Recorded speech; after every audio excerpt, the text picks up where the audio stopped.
Every intelligence agency in the world has tried to penetrate the United Nations.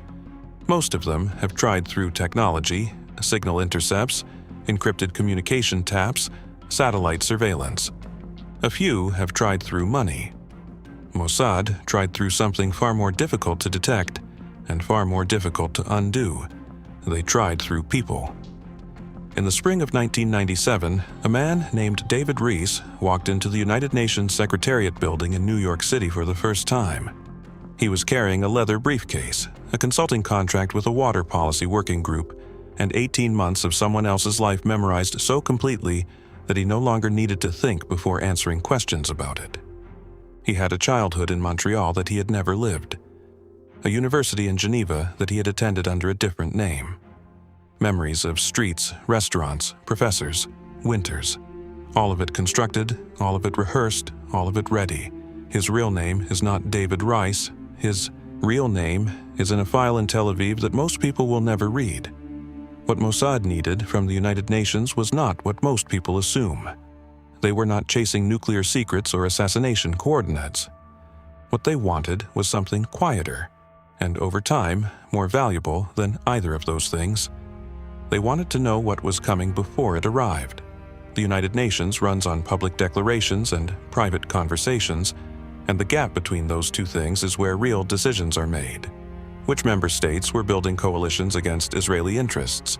Which resolutions were being drafted before they were formally introduced? Which senior officials were sympathetic, which were hostile, and which were the kind of cautiously neutral that could be moved with the right relationship at the right moment?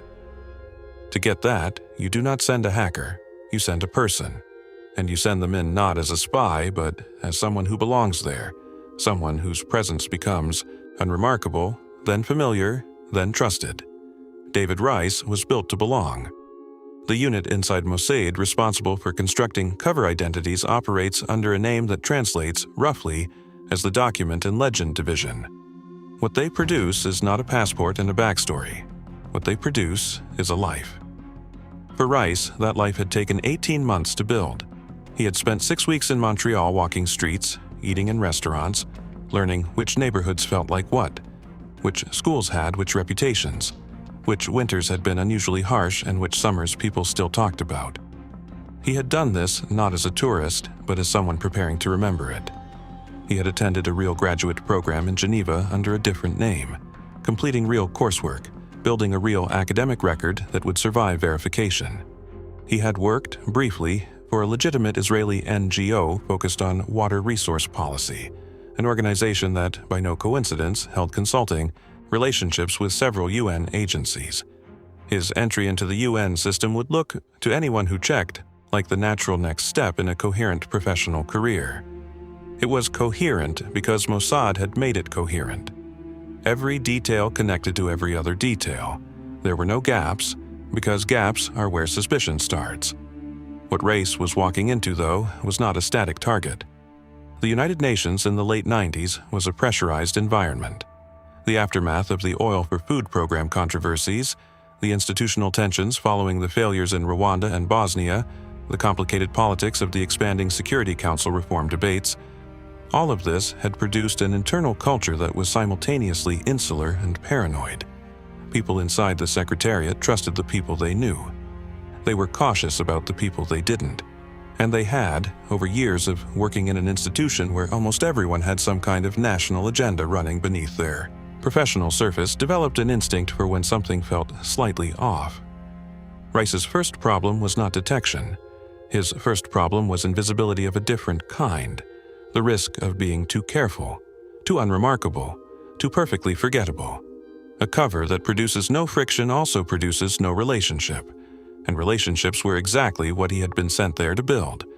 His first 3 months were deliberate in a way that could not be allowed to show. He attended every working group session. He contributed, but not too much. He remembered names. He asked questions that suggested genuine interest without suggesting expertise he wasn't supposed to have. He was the kind of person that institutions produce in large numbers: competent, pleasant, reliably present. He was also watching. He had been given a profile of access targets before deployment, not a list of names with instructions, but a set of criteria, the kind of institutional position, the kind of career, trajectory, the kind of personal temperament that would make someone both accessible and valuable. His job in those first months was to walk through the world of the UN and find the people who matched. He found Tariq within 6 weeks. Tariq, not his real name, was a deputy director within the Department of Political Affairs. Jordanian by origin, educated in London, with the particular kind of institutional ambition that long-serving UN officials develop not for money or public recognition but for the sense that consequential things move through them. He was careful. He was respected. He was, by the assessment of the people around him, going somewhere. Rice read him once across a conference table and understood immediately that this was not a man you approached directly. Tariq would notice a direct approach. He had spent enough years inside a building full of national agendas to know what interest that arrives too quickly usually means. What Rice needed was a reason to exist in Tariq's world before Tariq had any reason to wonder why he was there.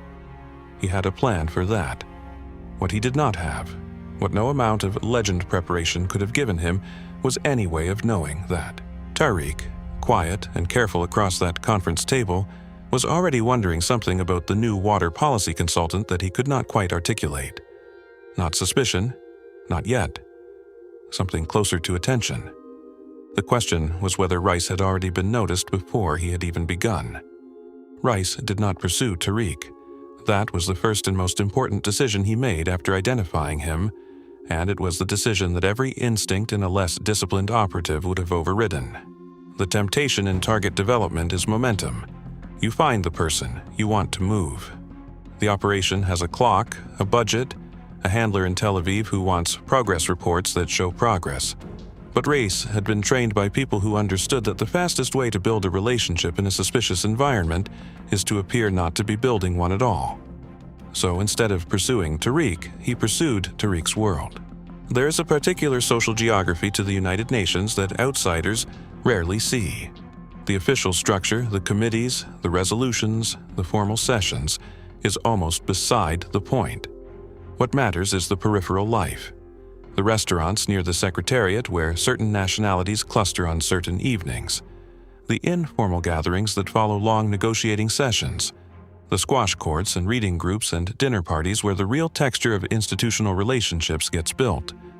Rice mapped this geography in his first 2 months with the same methodical patience he had applied to memorizing Montreal. He found a restaurant on the Upper East Side where a loose community of Arabic-speaking diplomats and administrators gathered most Thursday evenings. He found a squash club in Midtown where several senior UN officials played on Wednesday mornings. He found a reading group focused on Middle Eastern political history, which he joined through an introduction from a genuine academic contact, a detail he made sure was verifiable because Tariq, he already understood, was the kind of man who verified things quietly before he acknowledged them openly. By the time Race and Tariq were on first-name terms, Tariq believed the friendship had happened naturally. It had happened naturally in every observable sense. The venues were real. The introductions were legitimate. The conversations had developed the way conversations between two professionally adjacent people in the same social orbit actually develop, slowly, unevenly, with long gaps and then sudden depth. What was not natural was the decision, made in a safe house in Queens with 2 case officers and a behavioral psychologist on a video call from Tel Aviv, about exactly how and when and through what channel Rice should arrange to be introduced to the reading group. The behavioral psychologist on that call had raised a concern that was noted in the operational log, and then, for reasons that remain unclear, not elevated further. Her concern was not about Tariq, her concern was about Rice. She had been tracking his psychological profile across the deployment period, as was standard for long-term legend operations. What she was seeing in his check-in reports, the language he used, the level of detail in his descriptions of social interactions, the way he wrote about conversations with access targets, suggested something that deep cover operations sometimes produce in operatives who are performing their covers with genuine investment rather than clinical detachment. She used a specific phrase in that call. She said Rice appeared to be developing what she called narrative ownership of his legend, meaning that he was no longer maintaining David Rice as a professional construct. He was, to some degree, that was difficult to quantify, becoming him. This is not an unusual observation in long-term deep cover work. It is, in fact, often a feature rather than a bug. An operative who inhabits their legend with genuine conviction is far less likely to break under social pressure than one who is consciously performing. The psychological literature on this is consistent, and the operational logic is sound. The risk, which she outlined on that call and which the case officers acknowledged and then moved past, is the question of what happens when the operative's emotional investment in the cover identity begins to conflict with the operational objectives of the mission. That risk was logged. The operation continued. By late 1999, Race and Tariq had dinner alone for the first time, not as part of a group, not at one of the regular Thursday gatherings, but at a small Italian restaurant in the West Village that Tariq had suggested. This was significant. You do not suggest a private dinner with someone unless you have already decided, at some level, that you trust them. Tariq talked about his work that evening in ways he had not talked about it publicly.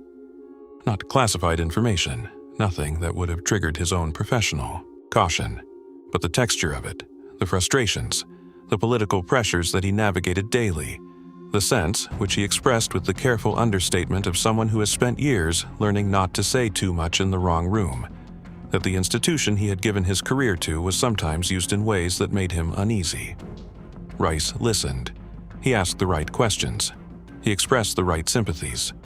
He was, that evening, an ideal version of a trusted friend, present, interested, non-judgmental, safe. He filed a report that night that was, by the standards of operational intelligence reporting, exceptionally detailed. His handlers in Tel Aviv read it and marked the relationship as progressing into what they categorized as high-yield proximity.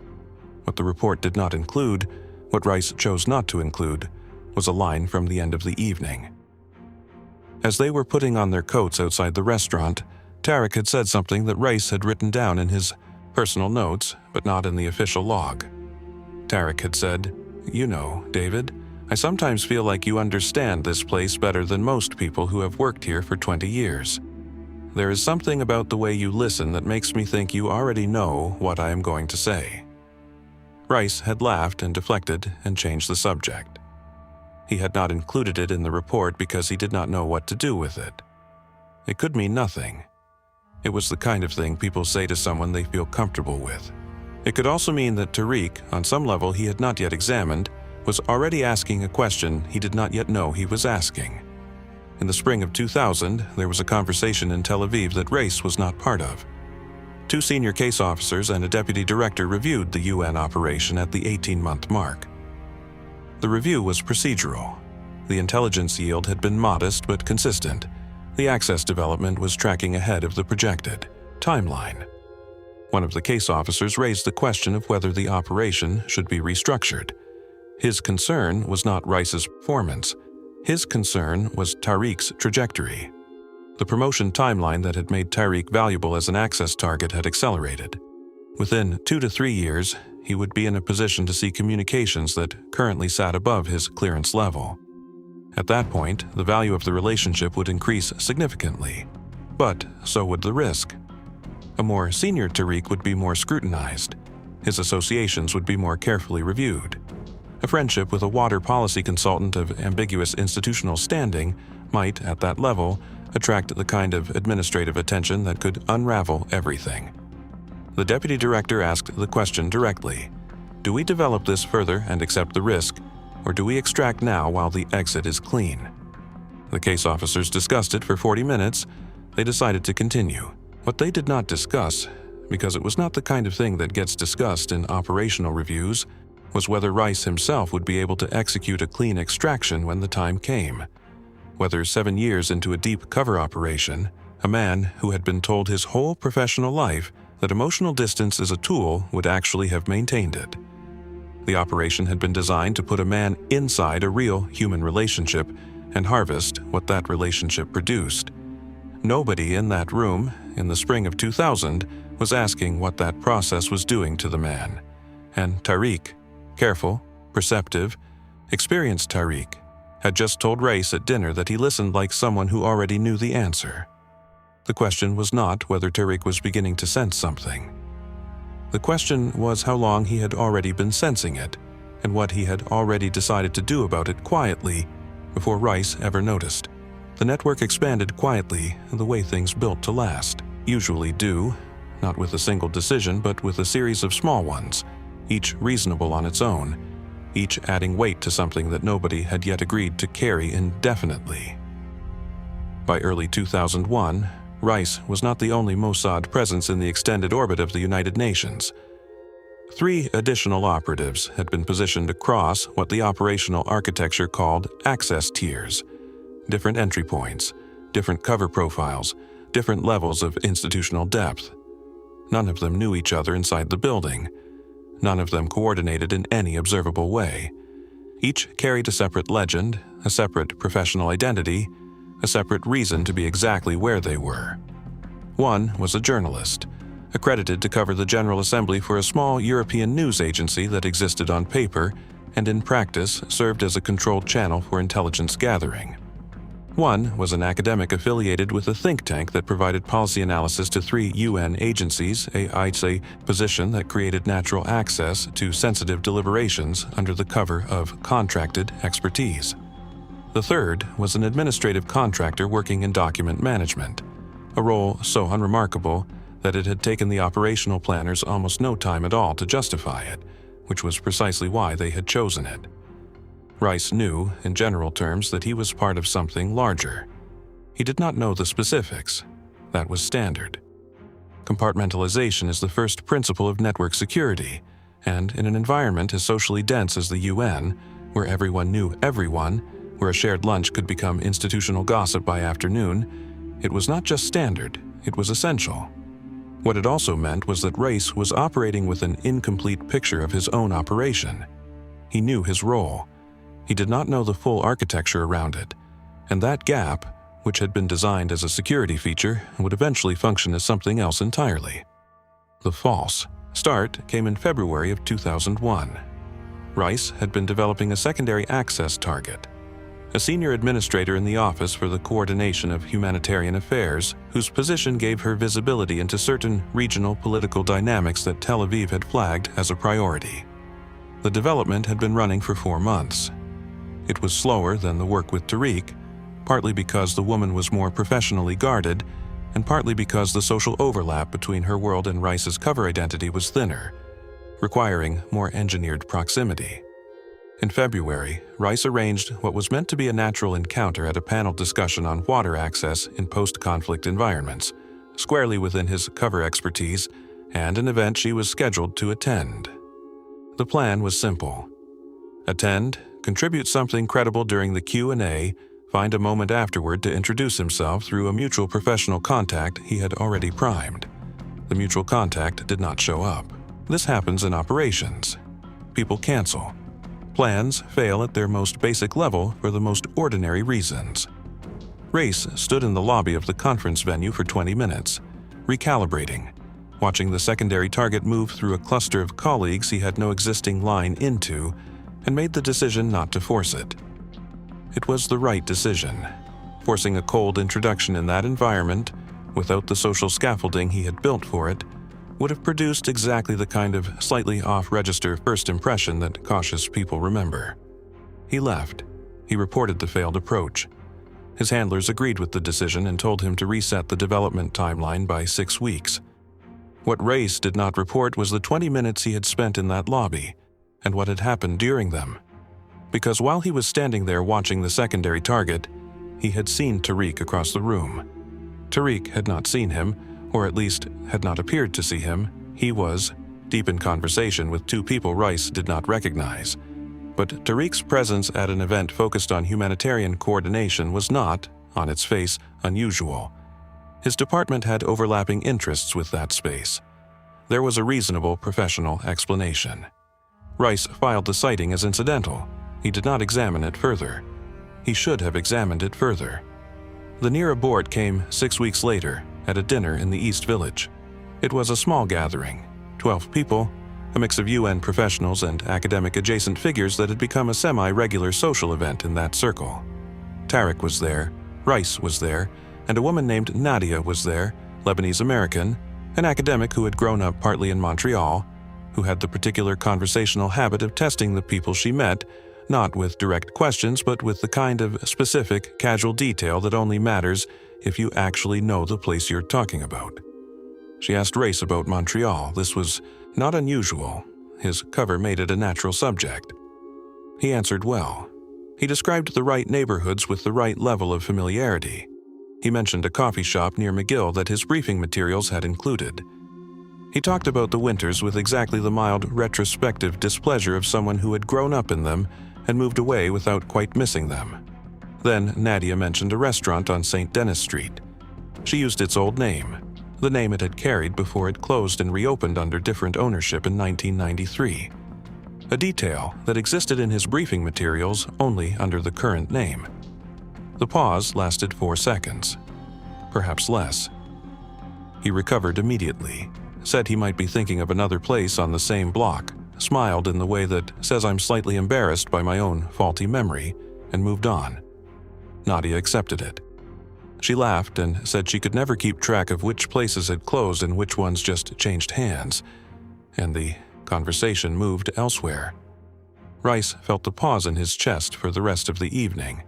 He filed the incident as a minor cover stress event, resolved without consequence. That was the language the form required and the language he used. Minor, resolved. What he did not write, and could not write, was the specific quality of the silence that followed the 4-second pause, because sitting across the table, holding a glass of wine with both hands the way he did when he was being still on purpose, was Tariq. Tariq had not said anything. He had not reacted visibly. He had simply been present, in the way that careful people are present when they are deciding whether what they just noticed is worth the energy of pursuing. The form had a field for behavioral observations about third parties present during cover stress incidents. Rice left it blank. He told himself this was because there was nothing concrete to report. Tariq had said nothing. Tariq had done nothing. Reporting a look, a quality of stillness, would read as paranoia in an operational log. It would prompt questions about Rice's own psychological state that he did not want to answer. These justifications were real. They were also exactly the kind of real justifications that an operative uses when the true reason for an omission is something they cannot afford to name. The false release came 3 weeks after the dinner. Tariq called on a Tuesday morning and suggested they get lunch that week. His voice was easy, warm, entirely normal. They met at a place near the secretariat on Thursday. They talked for 90 minutes about the political situation in the Gulf, about a book Tariq had been reading, about whether the Security Council reform discussions were going anywhere or simply producing the appearance of going somewhere, which they both agreed was the UN's second most refined institutional skill after producing the appearance of consensus. It was one of the best conversations they had had. It had the quality of depth and ease that only years of accumulated trust can produce. Reese walked back toward his office afterward and felt, for the first time since the dinner, that he had been reading too much into a 4-second pause and a man holding a wine glass. He was good at his job. He had maintained the cover through a genuine stress point. The relationship was intact. Whatever Tariq had or had not noticed, it had clearly not moved him toward anything actionable. This was the assessment Rice carried back to his desk. It was the assessment he wanted to be true. It was not wrong exactly. The relationship was intact. The lunch had been real in every way that a lunch between two people who genuinely enjoyed each other's company could be real.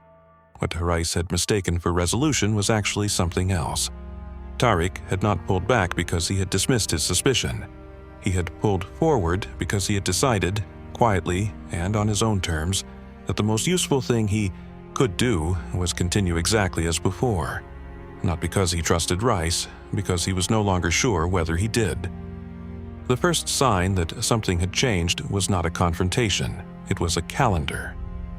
In September of 2004, Rice was removed from the distribution list for a working group session he had attended without interruption for 3 years. The removal was administrative in appearance, a restructuring of the group's membership criteria, a tightening of the access parameters, a procedural adjustment that affected several external consultants simultaneously. There was a memo. The memo was polite. It referred to him by name and thanked him for his contributions. He read it twice and then called his handler in Tel Aviv. His handler told him not to react, to treat it as routine, to continue showing up in the building through other channels and wait for the pattern to clarify. This was sound operational advice, and Rice followed it, which meant that for the next 6 weeks he continued attending events, continued maintaining his social presence, continued being David Reese in every observable way, while internally he was running the same calculation on a loop: who had moved, what had triggered it, and how much of the architecture around him had already been mapped by people he hadn't identified. He did not yet know about the document contractor. The contractor had been identified months earlier by a UN internal security officer, whose name has never been made public, and whose role was, at the time, officially described as something adjacent to administrative compliance. What this officer had actually been doing, over a period of roughly 8 months, was building a picture. Not a complete picture, not enough for a formal accusation or an institutional confrontation, but enough to understand the general shape of what was inside the building, the access points, the information flows, the places where material was moving in directions that didn't match any legitimate professional logic. The contractor was the clearest thread. His document access patterns had a consistency that wasn't random and wasn't entirely explainable by his job description. The security officer had not pulled the thread immediately. Instead, he had done something more patient and more damaging. He had begun to feed it. Certain documents were routed deliberately through the contractor's access points. Technically accurate documents. Real information about real deliberations. Structured, however, in ways that would produce a specific picture if assembled in Tel Aviv, a picture that was true in its components and misleading in its overall shape. The intelligence that reached Mossad in late 2001 and 2002, the reporting that had been assessed as the network's most significant yield, had passed through a channel that someone else was partly controlling. Not fabricated, not a trap in the traditional sense, something more sophisticated, a partial map, accurate enough to be trusted, incomplete in ways that would only become visible much later. When Reis eventually learned this, in a debriefing room in Tel Aviv 2 years after his extraction, he sat with it for a long time before he said anything. Then he asked one question. He asked whether the intelligence had caused any direct harm, whether anything had been acted on that shouldn't have been. The answer he received was careful and incomplete, which told him more than a direct answer would have. The network came apart without drama, which is the way well-managed counterintelligence usually works when it is working correctly. The journalist's press credentials were not renewed. The process was procedural, the stated reasons were administrative, and there was no formal accusation attached to it. He was simply no longer credentialed. His access ended. The academic's think tank contracts with 2 UN agencies were allowed to lapse at their renewal dates. Again, no explanation that could be formally contested. The contracts simply did not continue. Rice's own consulting work was not terminated, it was reduced. Gradually, over a period of several months, the meetings he had attended were rescheduled. The working groups he had been part of restructured their membership. The informal invitations that had kept him present in the building's peripheral social life, the events, the gatherings, the dinners that were not official but were where the actual information lived, stopped arriving. He was not expelled. He was not confronted. He was made irrelevant, quietly, and without any action he could respond to, by people who understood that the most effective way to neutralize an embedded network is not exposure, but suffocation. Tariq's role in this process is not fully documented anywhere that is publicly accessible. What is known, or can be reasonably inferred, is that at some point between the dinner in the East Village and the restructuring of Rice's working group access, Tariq had a conversation with someone, possibly the internal security officer, possibly someone else, that contributed to the picture being assembled. He would not have needed to say much. A mention of the Montreal pause, a note about Rice's presence at the humanitarian coordination event in February. Small things, individually meaningless, that fit into a larger pattern someone else was already building. Tariq did not betray a friend. He reported an anomaly to the appropriate institutional channel, which is what a careful and professionally responsible person in his position was supposed to do. The fact that the anomaly was a person he had trusted for 6 years is a cost that belongs to him personally, not to any institutional ledger. When Rice sent him a message in October of 2005 suggesting dinner, Tariq replied 2 days later. He said he had been very busy. He said he hoped Rice was well. He said they should catch up soon. It was a perfectly calibrated response, warm enough to avoid alarm, distant enough to be a closing. Rice read it and understood it and did not reply. The institutional consequences were managed quietly on both sides. Tariq was investigated by his own government's intelligence service and separately reviewed by UN security. The process took the better part of a year. He was found to have committed no intentional breach, which was true and also not quite the point. He was moved to a less sensitive posting, the promotion trajectory that had made him valuable, that Race had identified across a conference table in 1997 and spent years positioning himself to access, was quietly interrupted. He had done nothing wrong. He had simply been the human infrastructure of someone else's operation, and the cost of that was paid in the currency of a career that no longer moved the way it had been moving. The official Mossad assessment of the operation rated it as producing actionable intelligence across an 8-year window, with 2 specific diplomatic outcomes attributed directly to advance warning generated by the network. These assessments are not wrong. They are written in the language of yield, which is the only language operational reviews use because it is the only language that fits inside a formal document. Rice was recalled to Israel in early 2006. His legend was archived. His operational file was closed with a designation that translates roughly as mission completed with extraction. He had spent 9 years as David Reese. He had memorized a childhood that was not his. He had built relationships that were built on a foundation he could never disclose. He had sat with Tariq when Tariq's father died, not because the operation required it, but because Tariq had needed someone and Race had been there, and in that moment the distance between the operative and the person had been impossible to locate. The thing about 9 years is that it is not an assignment. It is a portion of a life. The habits do not reset. The emotional patterns do not delete. The knowledge of what it feels like to be trusted by a specific person, to know the cadence of how they think, to have been present for the things that mattered to them, that knowledge does not return to a file in Tel Aviv when the operation ends. Rice returned to Israel and resumed, in the formal sense, his real life. What that real life contained, and whether the man who lived it could clearly locate the boundary between what was constructed and what was his, is not a question that appears in any after-action review. It is the kind of question that belongs entirely to him, and that he will likely spend a long time not answering cleanly. There is a particular condition that long-term deep cover operatives describe in debriefings when they are willing to describe it at all. It does not have a clean clinical name. Psychologists who work with intelligence services have used different terms for it across different eras. Identity diffusion, legend saturation, cover bleed. The terminology changes, the condition does not. What it describes is the experience of returning from a long-term legend assignment and finding that the return is not complete. That the person who went in and the person who came out are not separated by a clean line but by something more like a gradual replacement. Cells dying and regenerating, the original structures still present in outline but different in composition in ways that are difficult to measure and impossible to fully reverse. Rice had spent 9 years answering to a name that was not his.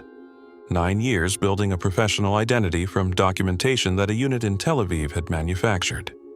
9 years in which every relationship he formed was formed under false pretenses, not false in the sense of being cold or calculated, but false in the foundational sense that the person those relationships were formed with did not exist in the way the other party believed. And yet the relationships existed. That is the part that does not resolve neatly. The conversations were real, the dinners were real. The evening Tariq's father died, and Rice sat with him for 2 hours in a coffee shop because Tariq needed someone present, that was real in every way that presence can be real, regardless of the name on the passport of the person providing it. He returned to Israel in early 2006 and spent several months in what the agency describes as reintegration. This is a structured process. There are sessions with psychologists.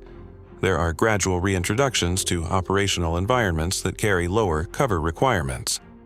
There is paperwork, which is almost comically inadequate to the actual task, but which gives the process a shape that feels manageable. What reintegration cannot do is answer the question that Rice was carrying, which was not a psychological question or an operational question, but something closer to a philosophical one. The question of what it means to have been genuinely present in someone's life, to have mattered to them, to have been the person they called when something happened, while simultaneously filing reports on the content of your conversations with them. These two things had coexisted inside him for 9 years. He had held them apart through professional discipline and through the kind of compartmentalization that intelligence training produces. But compartmentalization is a management tool, not a resolution. The compartments were still there when he came home. They were just no longer necessary to maintain, which meant there was nothing to do with them except live inside them indefinitely. The reintegration psychologist noted in her assessment, filed after their final session, that Rice demonstrated strong functional recovery across all standard metrics. Affect appropriate, cognitive performance within normal range, no evidence of acute stress pathology. She also wrote a single additional line that was flagged for the attention of senior case staff. She wrote that he appeared to have genuinely grieved the end of the operation in a way that was distinct from operational disappointment and more closely resembled personal loss. This observation was noted. No action was taken on it because there was no operational action to take. The operation was over. The asset was home. The file was closed. Tariq rebuilt, in the way that resilient people rebuild, methodically without drama, by simply continuing to do the work. The posting he was moved to was less sensitive but not without significance. He was good at his job. He had always been good at his job. The interruption in his trajectory was real, but it was not permanent in the sense of being final. What was permanent was something harder to name. A recalibration of how he held trust. A new layer of professional caution that sat beneath his natural warmth like a second floor, present always, visible only to the people who knew him well enough to notice the slight additional distance it created. His colleagues noticed that he had become, over the years following the investigation, slightly more formal in the way he talked about his work in social settings, slightly more careful about the questions he asked and the answers he gave. Not cold, he was never cold, but contained in a way he had not been before.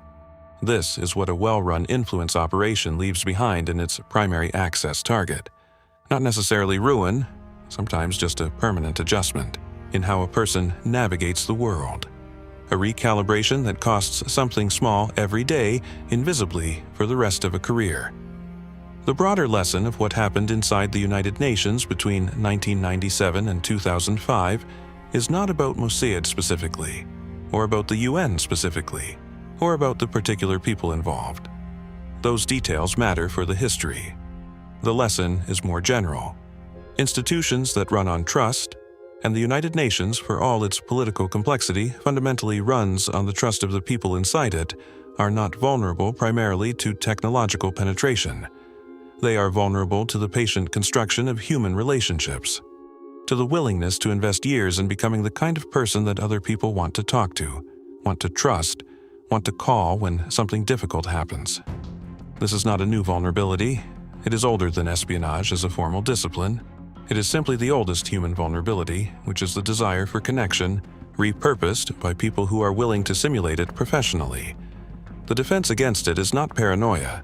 Paranoia destroys institutions faster than infiltration does. The defense is the slower, less satisfying work of building internal cultures that notice anomalies without becoming hostile to the kind of genuine trust that institutions need to function. That is difficult work. It does not produce dramatic results. It does not end with an arrest or an expulsion or a public revelation. It ends, when it works, with a consultant whose working group access quietly lapses and who eventually stops showing up. It ends the way this operation ended. Not with a confrontation, but with a calendar and a memo and a message that says we should catch up soon and means the opposite. The United Nations continues to function. Multiple intelligence services continue to maintain presences within its extended orbit. The specific architecture described here was dismantled. Others were not. The building on First Avenue in New York, processes thousands of people every day: diplomats, administrators, journalists, contractors, consultants, and the institutional mechanisms for knowing which of those people are exactly who they say they are remain, by any honest assessment, imperfect. This is not a criticism, it is a condition. Institutions built on the premise of international cooperation cannot simultaneously operate as closed security environments without destroying the thing they were built to be. The openness is not a flaw in the design. It is the design, and it will always be to some degree an opening. What was permanent about this particular story was smaller and less institutional than any of that. A career interrupted, a professional posting rerouted, a friendship that had been real to one person and constructed by the other, and had somehow, over 9 years, become something that neither of those descriptions fully covers. Deception, when it runs long enough, does not stay contained to the operation. It migrates. It settles into the person carrying it. It changes the shape of how they hold relationships, how they experience trust, how they understand the difference between who they are and who they have learned to be. And when the operation ends, it does not leave with the rest of the equipment. The equipment goes back to Tel Aviv, the rest stays. If you found this story worth sitting with, share it with someone who thinks intelligence work is only about information. It has always been about people first, and the people, unlike the operations, do not get to close their files.